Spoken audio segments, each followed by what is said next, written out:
Hello everyone, this is Swati Singh. Welcome to Shreeji classes. आज हम लोग 26 क्वेश्चन करेंगे सॉल्यूशन चैप्टर का। If density of some lake water is 1.25 gram per ml, अगर density ये है and contains 92 gram of Na ions per kg of water, calculate molarity of Na plus ion in the lake. हमको molarity निकालनी है Na plus ion की। तो molarity क्या होता है? Number of moles upon volume of solution. तो हमारे पास लेक वाटर कितना है ये अभी हम निकालेंगे। ठीक है, हमको डेंसिटी दी है तो नंबर ऑफ मोल्स निकालने के लिए हमारे पास 92 ग्राम ऑफ Na है। 92 ग्राम Na है। मास, इसका मोलर मास कितना होगा? 23। ठीक है, अब हमको चाहिए वॉल्यूम ऑफ सॉल्यूशन। ठीक है, तो डेंसिटी दे रखी है सॉल्यूशन की। Density is equal to mass upon volume of solution. V is equal to mass कितना है पर केजी ऑफ वाटर है, तो 1 kg वाटर। ठीक है, तो मास ऑफ वाटर कितना हो गया? 1000 ग्राम।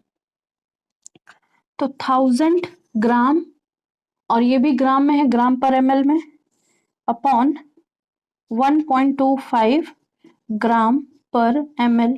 ml ऊपर चला जाएगा, ये भी ग्राम में है, ये ml हो जाएगा। ग्राम से ग्राम कैंसिल, ये हटा देंगे, 200 हो जाएगा। 4 टाइम्स 5 टाइम्स 5,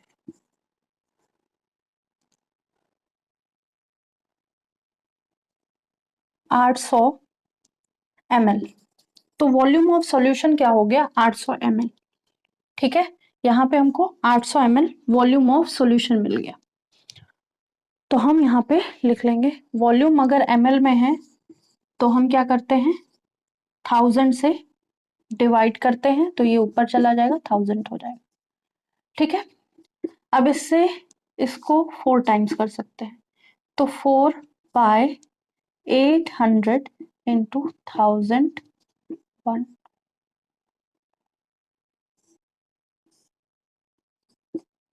तो मोलैरिटी हो गई 5। मोलैरिटी क्या हो गई? 5m। किसकी? Na प्लस आयंस की इन लेक वाटर। इसको नोट कर लीजिए, होप सो समझ में आ गया होगा। नेक्स्ट क्वेश्चन करेंगे।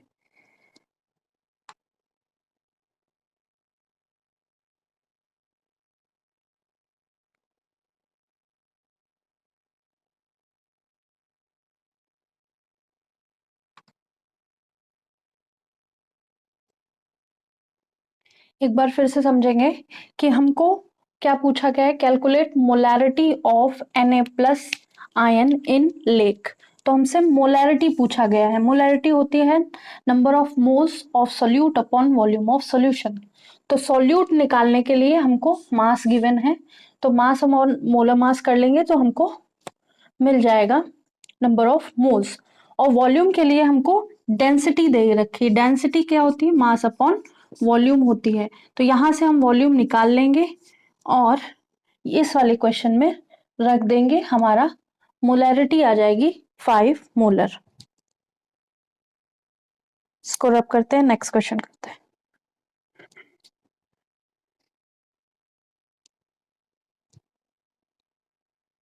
ये रहा next question. If solubility of copper sulfide is 6 into 10 to the power 16, calculate maximum molarity of CuS in aqueous solution। तो यहाँ पे जो solubility दे रखी है, solubility होती है KSP is equal to concentration of जितने भी आयंस हैं उनके कंसंट्रेशन का मल्टीप्लाई। ठीक है, तो यहाँ पे हमारे पास कॉपर सल्फाइड है। सल्फाइड में क्या करेंगे कि जो कॉपर है वो Cu+Cu2+ और सल्फाइड जो है S2- में ब्रेक होता है। तो ये 1 मोल था, ये भी 1 मोल है, ये भी 1 मोल है, तो ये सब इसका कंसंट्रेशन जानने के लिए इसका S और इसको S से डिनोट करेंगे। तो KSP जो हो जाएगा वो concentration of Cu2 plus multiply concentration of S2 minus के बराबर हो जाएगा, जिसको हम S इंटू एस लिख सकते हैं। ठीक है, S इंटू एस लिख सकते हैं। अब इसको S इंटू एस जो है वो हमारे सॉल्युबिलिटी जो दे रखी है उसके बराबर कर देंगे, 6 इंटू 10 टू द पावर -16 के बराबर। ठीक है, तो यहां से हमारी सॉल्युबिलिटी जो मोलैरिटी है उसकी वैल्यू आ जाएगी। ठीक है, क्योंकि S जो है वो कंसंट्रेशन है। S square is equal to 6 into 10 to the power -16। तो S कितना हो जाएगा, √6 इंटू 10 टू द पावर -16। अब 6 इसका 2 पॉइंट समथिंग आएगा, 2.4 के आसपास, 2.5 भी लग सकते हैं क्योंकि आगे फिर आगे भी थोड़ा बढ़ेगा। और इसको तो 2 से डिवाइड कर देंगे, 10 की पावर -8 मोलर लिख देंगे। ठीक है, M।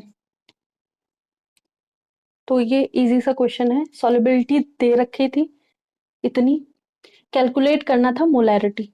तो ये सॉल्युबिलिटी का फॉर्मूला होता है। अगर इसकी जगह हमारे पास ये होता, अगर ऐसा कुछ होता, ऐसा कुछ होता है AB2 जैसा। ठीक है, AB2 जैसा, तो A के पास 2 प्लस है और B के पास 1 माइनस है, तो B2 है। तो इसका S बन जाता और इसका 2S स्क्वायर बन जाता। ठीक है, इस तरह से होता है। तो यहाँ पे हम वो रख के और सॉल्युबिलिटी की वैल्यू रख के हम मोलैरिटी निकाल सकते हैं इजीली। ये रहा हमारा आंसर।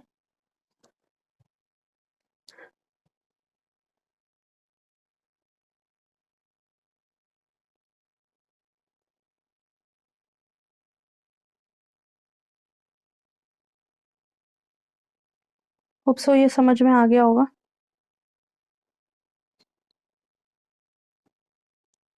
नेक्स्ट क्वेश्चन करते हैं। तो ये रहा हमारा next question. Calculate mass percent of aspirin 39H8O4 in acetonitrile CH3CN when 6.5 gram of जो एस्पिरिन है is dissolved in 450 gram of acetonitrile. ठीक है, तो ये तो बहुत सिंपल क्वेश्चन है। जब इतने सारे आप क्वेश्चन अच्छे से करा है तो ये तो बहुत इजी है। तो मास परसेंट निकालने के लिए क्या चाहिए हमको, mass percent is equal to mass of solute upon mass of solution, mass of solute upon mass of solution। ठीक है, यही चाहिए। तो मास ऑफ सोल्यूट कितना है, 6.5 ग्राम। जो एस्पिरिन है हमारा वो सोल्यूट है, और जो एसिटोनाइट्राइल है वो हमारा क्या है, सॉल्वेंट है। और यहाँ पे सॉल्यूशन, मास ऑफ सॉल्यूशन आएगी तो कितना होगा, 450 प्लस 6.5 ग्राम, और इसका मल्टीप्लाई किससे कर देंगे, 100 से। This is mass of solvent, this is mass of solute. ठीक है, मास परसेंट निकालने के लिए mass of solute, solvent, solute upon mass of solute plus solvent. ठीक है, तो इसको पूरा कैलकुलेट करने पर आंसर जो हमारा बनेगा, इसको 6.5 456.5 टू 100, तो ये 1.42 बनेगा। मतलब कि एस्प्रिन जो है वो एसेटोनाइट्राइल में 1.42% है। ठीक है, 1.42% है, या 1.4% है। ठीक है, इजी क्वेश्चन है। सबसे बड़ी चीज है ना कि ये आपको याद होना चाहिए, ये एस्प्रिन, एसेटोनाइट्राइल, ये नाम पहचानने आने चाहिए। जब पहचानने शुरू कर देंगे आप नाम, वैसे ही आपके लिए बहुत सारी चीजें इजी हो जाएंगी। ठीक है, अब 29 क्वेश्चन पे चलते हैं। ये थोड़ा पैटर्न सही रहेगा कि क्वेश्चन इधर लिख ले और सॉल्यूशन हम यहाँ करें, क्योंकि मैं राइट हैंड हूँ तो इधर दिक्कत होती है, फिर ऐसे ऐसे जाना पड़ता है, ऐसे चीजें चली आएंगी हमारे पास। एक पार्ट यहाँ करेंगे और एक्स्ट्रा कुछ होगा तो यहाँ करेंगे। ठीक है, इसको रब करते हैं। 29 क्वेश्चन पे आते हैं। नेक्स्ट क्वेश्चन देखते हैं, क्वेश्चन नंबर 25। नेलोरफिन, ये क्या है? एक मतलब कह सकते हैं कि मॉर्फिन जो होता है, भांग जो लोग लेते हैं, बहुत ज्यादा हो जाती है तो उसको ओवरकम करने के लिए या फिर उसको कम करने के लिए, उसके असर को कम करने के लिए या फिर कह सकते हैं उसका जो नशा है उसको कम करने के लिए नेलोरफिन दिया जाता है। ठीक है, you is use to combat withdrawal symptom in narcotic user. ठीक है, नार्कोटिक यूजर्स के लिए दिया जाता है। ठीक है, मतलब नार्कोटिक यूजर मतलब जैसे नशे वाली चीजें होती है। अब जैसे जिनको नींद ना आने की दिक्कत होती है, उनको बहुत छोटी सी अमाउंट में ऐसी नार्कोटिक दवाएं दी जाती हैं। ठीक है, अब जो भांग खाते हैं या गलती से भांग खा लिया, वो उनको शरीर पे बहुत ज्यादा इफेक्ट कर रहा है तो उनको नेलोरफिन दिया जाता है। ठीक है, डोज ऑफ नेलोरफिन क्या होता है? जनरली 1.5 mg होता है। अब इसको देख के कोई ये ना कहे कि हम नेलोरफिन ले आए और जिसने भांग खाई उसको खिला दे, ऐसा नहीं करना। ध्यान रखना आपको, नेलोरफिन क्या होता है? एक तरह से मॉर्फिन के इफेक्ट को कम करने के लिए एक तरह की दवा होती है। ठीक है, तो डोज ऑफ नेलोरफिन जो जनरली दिया जाता है वो 1.5 मिलीग्राम दिया जाता है। Calculate mass of 1.5 10 to the power -3 molar aqueous solution. Molar aqueous solution दिया है तो मतलब कहने का कि हमारे पास जो मोलैलिटी है वो 1.5 10 टू द पावर -3 m है। ठीक है, हमें मास कैलकुलेट करना है। Calculate mass of aqueous solution required for this above dose, जो 1.5 जो मास ऑफ द नेलोरफिन है वो 1.5 दिया गया है। इस मास को कितने सॉल्वेंट में, कितने मास ऑफ सॉल्यूशन बनाया जाएगा, मतलब क्या मास होगा सॉल्यूशन का कि हम ये अबव डोज बना पाए। ये जो डोज हम 1.5 mg मिलाकर, नेलोरफिन मिलाकर, और जिसका मोलैलिटी इतनी है, हमने डोज बनाया, उसमें मास ऑफ सॉल्यूशन क्या है। ठीक है, तो हमें मास ऑफ सॉल्यूशन चाहिए। थोड़ा सा समझने की जरूरत है। ये कहानी जो है ये आपको बहुत हेल्पफुल होगी। किसके लिए? जो बच्चे साइंस के फील्ड में नीट जेई, ठीक है, या फिर और भी कॉम्पिटिटिव एग्जाम, वनडे एग्जाम, जो बच्चे टीजीटी पीजीटी के लिए पढ़ रहे हैं उनके लिए भी हेल्पफुल है। ठीक है, ये वाली लाइन, क्योंकि पीजीटी के लिए पढ़ रहे हैं वो 12th जरूर पढ़ रहे होंगे, टीजी के लिए पढ़ रहे होंगे उनको 12th जरूरी है पढ़ना।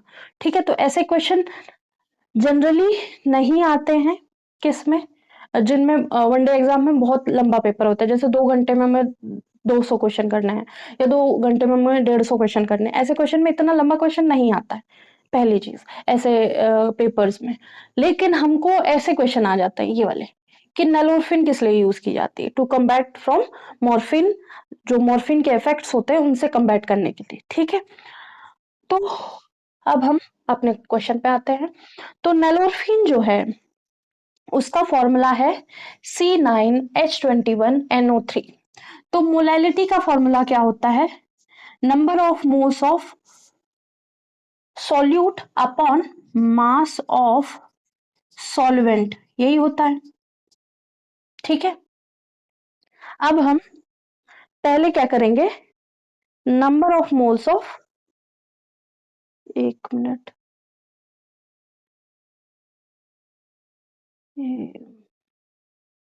एक मिनट रुकना।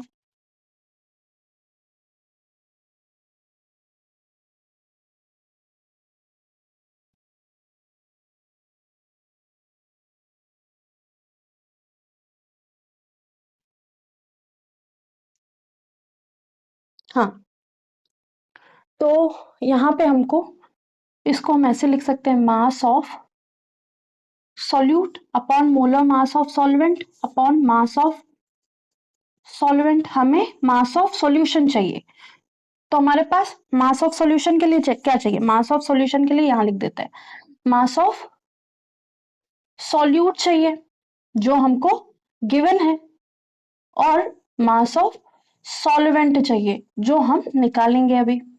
ठीक है, तो मोलैलिटी है 1.5 10 टू द पावर -3 m, मास है 1.5 मिलीग्राम है, मिलीग्राम है तो इसको क्या लिख देंगे, 10 टू द पावर -3 ग्राम लिख देंगे। और यहाँ पे इसका मोलर मास कितना है, C19H21O8, नहीं NO3 है। ठीक है, इसका ये है फॉर्मूला, इसका मोलर मास निकाल लेते हैं। मोलर मास कैसे निकालेंगे, 19 into 12 plus 1 into 21 plus nitrogen, nitrogen का कितना होगा, 14 होगा, 14 प्लस 3 इंटू 16, 190, 190 प्लस 38, 121 प्लस 14, 48,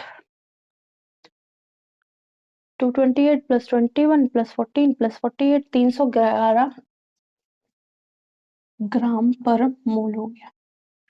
ठीक है, 311 हमारा इसका मोलर मास आ गया, तो हमने यहाँ पे 311 लिख दिया। ठीक है, मास ऑफ सॉल्वेंट हम यहां से निकालेंगे।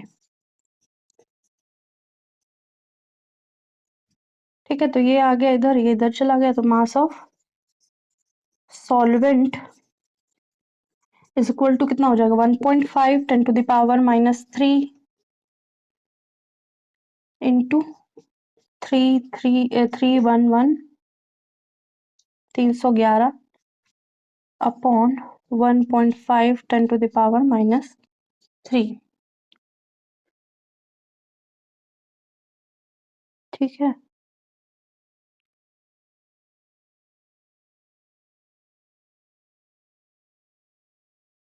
तो ऐसे पूरा पूरा कट जा रहा है, इसमें कुछ चेंज तो नहीं है।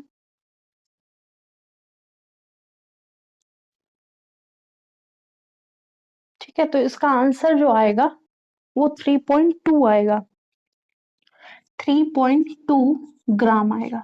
अब ये जो मास है ये मास ऑफ सॉल्वेंट है। ठीक है, अब अगर हम देखें मास ऑफ सॉल्यूट, ये 1.5, ये मास ऑफ सॉल्यूशन की बात करें, अगर हम इसको ऐसे लिख देते 3.1 लिख सकते हैं। ठीक है, ये तो पूरा पूरा कट रहा है, ऐसे लिख दिया।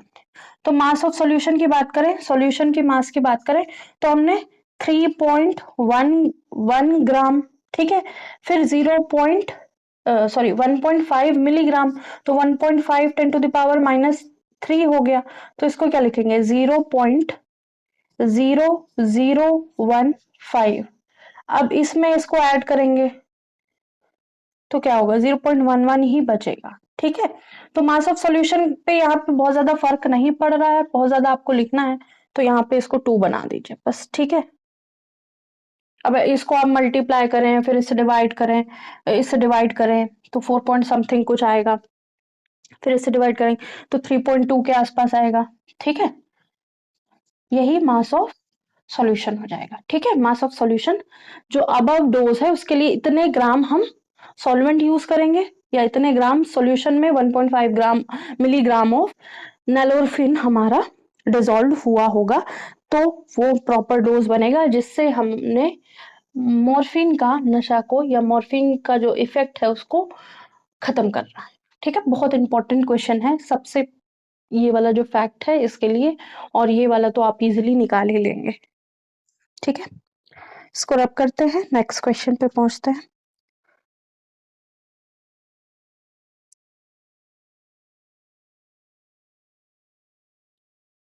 ये रहा नेक्स्ट क्वेश्चन हमारे पास, calculate amount of benzoic acid, benzoic acid का अमाउंट फाइंड आउट करना है, तो हम पूरा क्वेश्चन पहले पढ़ लें। required for preparing 250 ml of 1.5 10 to the power minus 3 molar solution in methanol.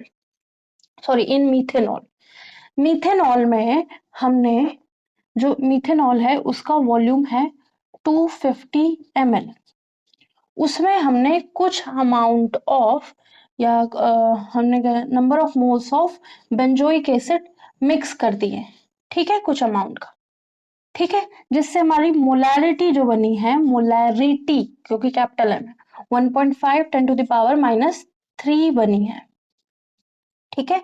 तो हमें अमाउंट ऑफ बेंजोइक एसिड निकालना, बेंजोइक एसिड मीथेनॉल में मिक्स कर दिया गया, ठीक है। हमारी मोलैरिटी इतनी बनी है, वॉल्यूम हम ऑफ मीथेनॉल इतना है, ठीक है, तो हम मोलैरिटी निकालते हैं।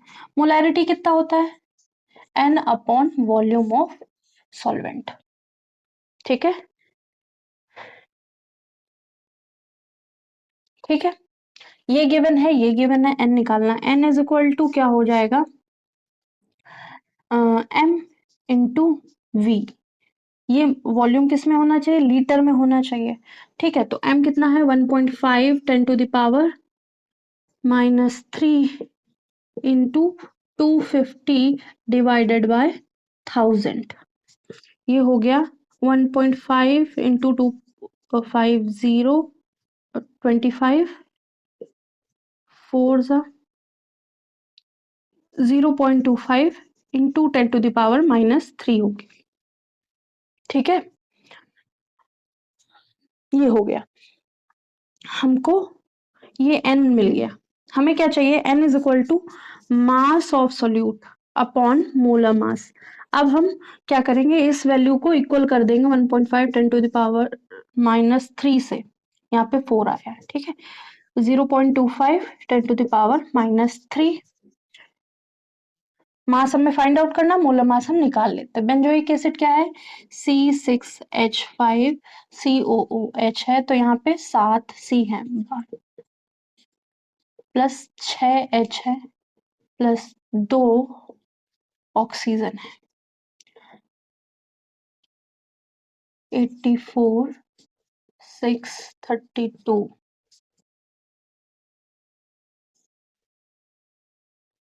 122 ग्राम पर मोल।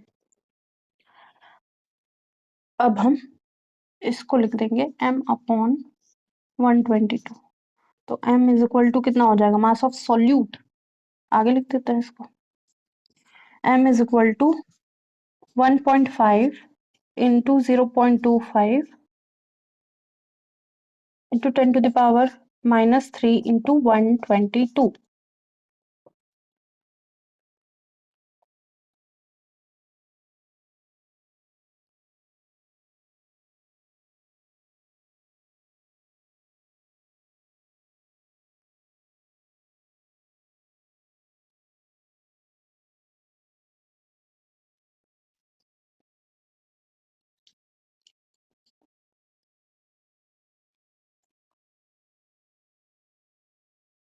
तो 10 टू द पावर माइनस 6 हो जाएगा, तो इसको करेंगे 100 से मल्टीप्लाई, फिर 22 से मल्टीप्लाई, तो ये इसका आंसर आ जाएगा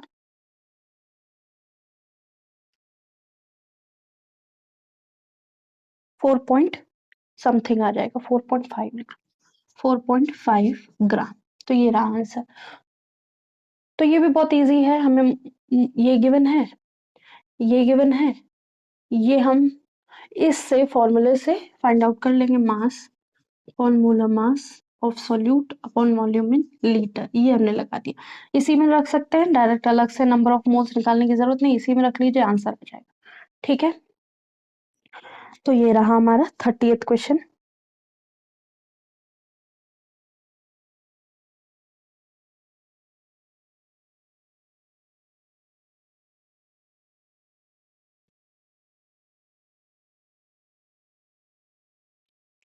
तो होप सो आज की क्लास समझ में आई होगी, बहुत इजी इजी क्वेश्चन थे आज तो, ठीक है। थोड़ा टफ हो जाते हैं क्वेश्चन, या फिर ऐसे थोड़ा एक्सप्लेन ज्यादा करना पड़ जाता है, या फिर कैलकुलेशन ज्यादा हो जाती है, तो वो नंबर ऑफ क्वेश्चन कम हो पाते हैं, ठीक है। वैसे 4 से 5 क्वेश्चन कोशिश होती है कि हम 4 से 5 क्वेश्चन करें यहाँ पे, ठीक है।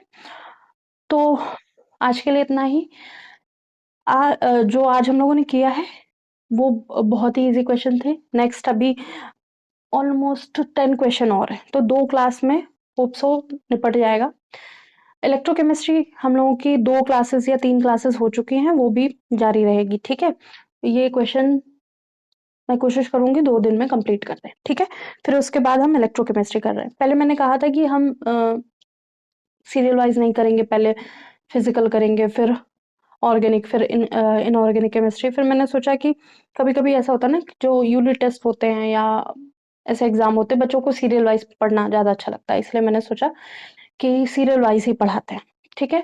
तो ये बहुत हेल्पफुल होगा टीजीटी वाले बच्चों के लिए, ये बहुत हेल्पफुल होगा पीजीटी वाले बच्चों के लिए, और 12th वालों के लिए तो थ्योरेटिकली हो ही रहा है सारी चीज़ें। हाँ, ये हो सकता है पीजीटी वालों को कुछ चीज़ें बहुत ज़्यादा हाई पढ़नी होंगी, तो जो आपकी क्विक रिवीजन की क्लासेस है, उसमें आपको इससे रिलेटेड क्वेश्चन मिलेंगे। वो हाई लेवल के होंगे, वो आपके एमएससी लेवल के होंगे, वो जीआईसी से रिलेटेड होंगे, वो एनवीएस केवीएस से रिलेटेड होंगे, जो पीसीएस में एग्जाम्स आते हैं, क्वेश्चंस आते हैं वनडे एग्जाम्स में, वो सारे क्वेश्चन वहाँ आपको देखने को मिलेंगे। और जो सीटेट और यूपीटेट के लिए पढ़ रहे हैं, उनके लिए एक स्पेशल बूस्टर क्लासेस जिसमें स्पेशल टाइप के क्वेश्चन होंगे, वो कहीं ना कहीं किसी ना किसी एग्जाम्स में आए होंगे।